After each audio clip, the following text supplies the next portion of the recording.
I don't know about you, but I've heard enough about bailouts. I've heard enough about Wall Street woes and Wachovia. I've heard enough about Citibank and credit crunches.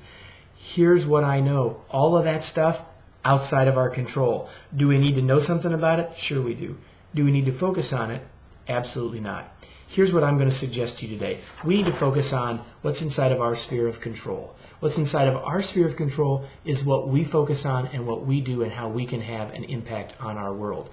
What we have control over is one thing. What we have influence over is something else. I'll get to that in a second. And here, out here somewhere, is where the Wall Street stuff is. Not inside of our control and not even really under our direct influence. So here's what I suggest that you do. As a leader, what you can control is where your focus is. What you can control and what you can influence is how others are reacting.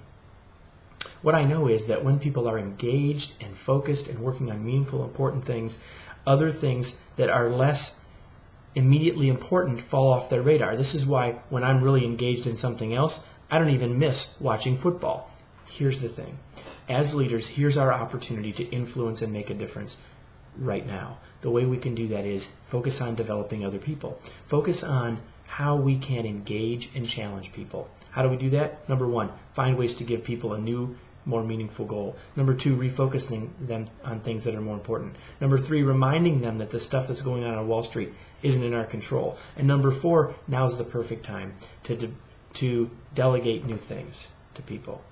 Not from the perspective of, I've got too much to do watching the markets to do it myself, I've got to give it to someone else. No, this is the perfect time to delegate and share responsibility with people because it's the perfect time to give them new challenges, new ways to engage, new chances to build their skills. And when we're doing that in the best possible ways, we are not only improving their skills, we're improving their productivity, we're building their experiences, and in the long run, we are impacting the economy in a positive way.